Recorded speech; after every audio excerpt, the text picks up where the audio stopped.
আসসালামু আলাইকুম এভরিওয়ান। আজকে সকাল সকাল আপনাদের সাথে আমি আবারও চলে আসছি। তো আজকে নতুন একটা ভিডিও নিয়ে হাজির হয়েছি আপনাদের মাঝে। তো আজকে আমি রান্না করব সিম্পল কিছু রান্না, সেটা হচ্ছে পাতলা ডাল, মানে বেশি পাতলাও না ঘনও না, এরকম আর কি ডাল রান্না করব। আর করব ছোট আলু দিয়ে, নতুন ছোট ছোট আলু দিয়ে, তারপরে হচ্ছে আলুর ভর্তা। আর আলু ভর্তাটা কীভাবে করব সেটা আপনাদের সাথে শেয়ার করব। তো দেখতে হলে পুরো ভিডিওটাই আপনারা দেখতে হবে।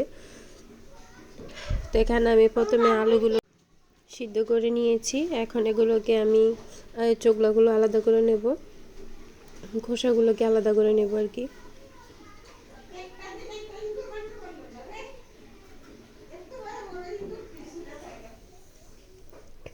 এই আলুর ভর্তা খেতে কিন্তু বেশি একটা ভালো লাগে না আমার কাছে। পুরনো যে আলুটা আছে ওটার ভর্তা খেতে ভালো লাগে, কেননা নতুন আলুর ভর্তাটা একবারে মানে পিচ্ছিল হয়ে যায় আর কেমন জানি পানসা পানসা লাগে, আমার কাছে খেতে অত একটা ভালো লাগে না। তো এদিকে আমি করব ডিম বোনা। তাই ডিম বোনা করার জন্য আমি এখানে ডিমগুলোকে ভেজে নিয়েছি আর হচ্ছে মশলা কষিয়ে নিচ্ছি। আর এদিকে আমার ডালটা সেদ্ধ হয়ে গেছে। এখন আমি এটাকে ঘুটে নেব একটা ঘুটনি দিয়ে। ডাল দিয়ে আলুর ভর্তা দিয়ে খেতে খুবই ভালো লাগে। আপনাদের কারা কারা পছন্দ করেন আলুর ভর্তা আর ডাল? বেশিরভাগ এই জিনিসটা ব্যাচেলর ভাইয়াদের হয়ে থাকে, কেননা তারা হয়তো সময়ের জন্য তারা সব রান্না করতে পারে না। এর জন্য তারা দেখা গেছে বেশিরভাগই আলুর ভর্তা, ডাল আর হচ্ছে ডিম ভাজি করে তারপরে খেয়ে নেয়।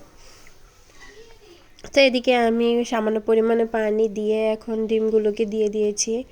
আর হ্যাঁ, একটা মজার কথা বলি, এটা আর কি সিরিয়াসলি কেউ নেবেন না, জাস্ট ফান।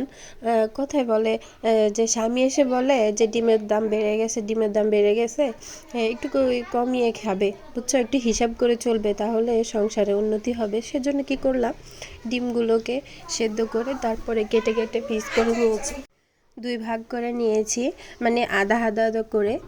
তো এখন হাজব্যান্ড তো দেখে বলতেছে যে তুমি এত হিসাব করে কেন ডিমগুলোকে এত অর্ধেক অর্ধেক করে কেটেছো, এখন এগুলো দিয়ে কি পেট ভরবে, ভাত খেতে পারবো অর্ধেক ডিম দিয়ে? তো আমি বললাম যে তুমি তো বললে যে ডিমের দাম বেড়ে গেল, এখন হিসেব করে চলতে, তো আর কি করার, না খাওয়া এগুলো।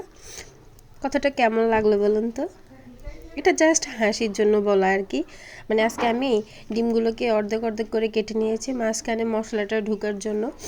তো এই আর কি। তো সাথে একটা মজার কথা বলে দিলাম আপনার সাথে। তো এদিকে আমার ডাল হয়ে এসেছে, এখন আমি এখানে ফোড়ন দিয়ে দিয়েছি, মানে পেঁয়াজ বাগার দিয়ে দিয়েছি রসুন দিয়ে। আর এইদিকে আমি ধনেপাতাটাও দিয়ে দিয়েছি কুচি কুচি করে। আমার কাছে না ডালের মধ্যে রসুন আর হচ্ছে ধনিয়া পাতাটা একটু বেশি করে দিলে ডালটা একটু বেশি ভালো লাগে, কেননা স্মেলটা ভালো আসে। আমি সবসময় ডাল রান্না করলে এই দুটো জিনিস বেশি দেই, এক হচ্ছে ধনিয়া পাতা আর এক হচ্ছে রসুন, মানে বাগারের মধ্যে রসুন বেশি করে দিলে ডালটা খেতে ভালো লাগে। এখানে কিন্তু ডাল আছে, আর মুসুরির ডালটা আপনারা সবাই খাওয়ার চেষ্টা করবেন, মিনিমাম 1 কাপ করে প্রতিদিন খাওয়ার চেষ্টা করবেন, কেননা ডালে প্রচুর পরিমাণে ভিটামিন রয়েছে, এটাতে প্রচুর পরিমাণে ভিটামিন রয়েছে, আপনারা খাওয়ার চেষ্টা করবেন। আর এটা খেলে কোষ্ঠকাঠিন্য কিন্তু কম হয় ডালটা খেলে, এটা আমরা সবাই জানি যে মসুর ডাল ভুনা করে খেলে বা রেগুলার খেলে আমাদের কোষ্ঠকাঠিন্য যে সেটা কম হয়। আর মসুরির ডালে গ্যাস কম থাকে, তো আপনারা চেষ্টা করবেন খাওয়ার। আর এইদিকে আমি বাজার থেকে আপনাদের ভাইয়া এই মাছটা নিয়ে আসছে, এটাকে বলে চন্দন ইলিশ। এই মাছটা খেতে আমার কাছে অসম্ভব মজা লাগে।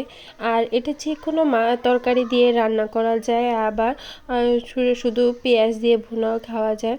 এটার গ্রানটা একবারে সেম ইলিশ মাছের মতোই, এটা হচ্ছে ইলিশ মাছের বাচ্চা, মানে এটা মানে শুধু ইলিশ মাছ না, এটাকে বলে আর কি চন্দন ইলিশ, যেটা ইলিশ মাছের মতোই দেখতে, কিন্তু এটা থাকে চ্যাপ্টা আকারের, এটাকে চন্দন ইলিশ বলে। তো ওটা নিয়ে আসছে। আমি যখনই আপনাদের ভাইয়া বাইরে যায় বাজার করতে, তখন আমি বলি যদি এই মাছটা পাও তাহলে আমার জন্য নিয়ে এসো। তো তখন সে কী করেছে, আজকে পেয়েছে তাই নিয়ে আসছে, তাই আপনাদের সাথে শেয়ার করলাম। এই মাছটা আমার অনেক ভালো লাগে, কে কে খান কমেন্ট করে জানাবেন। আর এদিকে আমি ভর্তার জন্য মরিচগুলোকে টেলে নিয়েছি। এখন আমি আলুগুলোকে চটকে এখন মরিচগুলো চটকে নিয়েছি। সামান্য পরিমাণে পেঁয়াজ আর ধনিয়া পাতা দিয়ে আমি এটাকে মিক্সিং করে নিয়েছি লবণ দিয়ে। মিক্সিং করে তারপরে এখানে আমি কিছু পরিমাণে সরিষার তেল দিয়ে দিয়েছি। আসলে ভর্তার মধ্যে সরিষার তেলটা না দিলে নয়, অথেন্টিক স্বাদ পাওয়া যায় না। তাই আমি সরিষার তেল দিয়ে দিচ্ছি। আর এদিকে আমি কড়াইতে কিছু পরিমাণে তেল দিয়ে তাতে আরও কিছু পরিমাণে পেঁয়াজ দিয়ে দিয়েছি। এটাকে আমি ফোড়ন করে নেব, মানে ব্রাউন কালার করে ভেজে নেব। ভেজে নেওয়ার পর এটাতে আমি দিয়ে দেব আলুগুলো, মাখানো আলুগুলো। কাঁচা অবস্থায় দিয়েছি সেটা যাতে কাঁচা থাকে, আর এগুলো দিয়েছি ভেজে, কেননা তাতে এটার গ্রানটা ভালো আসে। আর আলুর ভর্তা ভেজে এভাবে খেলে অন্যরকম একটা স্বাদ, কাঁচার একটা স্বাদ, আর এভাবে আলুর ভর্তাটাকে এভাবে টেলে নিলে অন্যরকম একটা স্বাদ পাওয়া যায়, আর খেতেও অসম্ভব মজা। আপনারা এভাবে খেয়ে দেখবেন।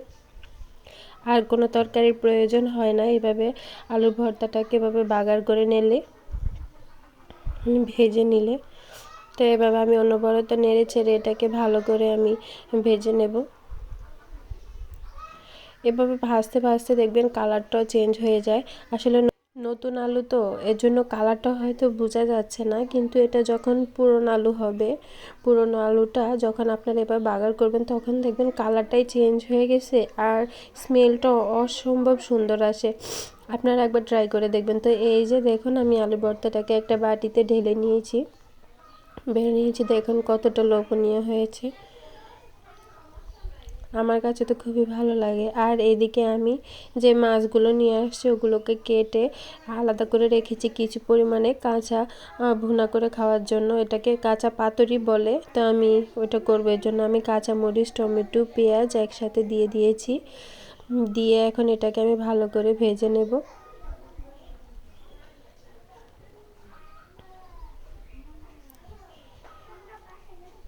আপনারা এভাবে করবেন। আমার কাছে মাছের মধ্যে যে কোনো মাছই যখন নতুন আনা হয় টাটকা অবস্থায় আমি কিছু পরিমাণে মাছ এভাবেই কাঁচা ভুনা করে খাই, কেননা আমার কাছে এটা অসম্ভব ভালো লাগে।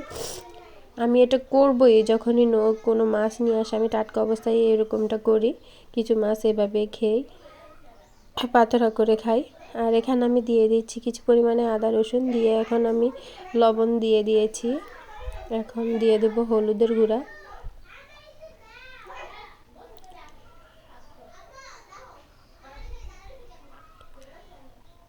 তারপরে এখানে আমি দিয়ে দেব মরিচের গুঁড়া। মরিচের গুঁড়াটা দিয়ে আমি ভালো করে এটাকে মিশিয়ে নিব। কিছুক্ষণ পরে আমি এটাতে দিয়ে দিয়েছি সেই মাছগুলো যেগুলো আমি কেটে রেখেছি। এই মাছটার কিন্তু প্রচুর পরিমাণে গ্রান ছড়ায়, এটা খেতে অনেক ভালো লাগে। তো এখন আমি কিছুক্ষণ কষিয়ে নেওয়ার পরে আমি পরিমাণ মতো পানি দিয়ে দিয়েছি, মানে আমার যতটুকু পানির প্রয়োজন আমি দিয়ে দিয়েছি। আর এটা আপনি যত কাঁচামরিচ দিবেন ততই কিন্তু ভালো লাগে, গ্রানটা ভালো লাগে। তো আমি বেশি পরিমাণে কাঁচামরিচ দিয়েছি, আবার গুঁড়া মরিচও দিয়েছি, একটু ঝাল ঝাল হবে। তো এখন আমি ভালো করে জলটা শুকিয়ে নিব।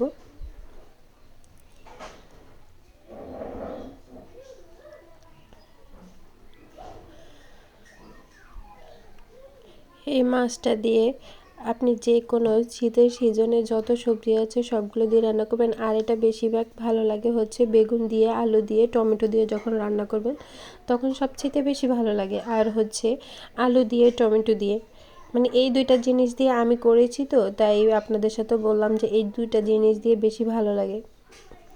তো এভাবে রান্না করতে করতে দেখুন আমার রান্না প্রায় শেষের দিকে। আমি একটা পাতিলে বেড়ে নিয়েছি, এখন আরও কিছুক্ষণ আমি জাল করে নিব। আমি কিন্তু এখানে ধনিয়া পাতাটাও দিয়ে দিয়েছি। তো আজকে ভিডিও পর্যন্তই।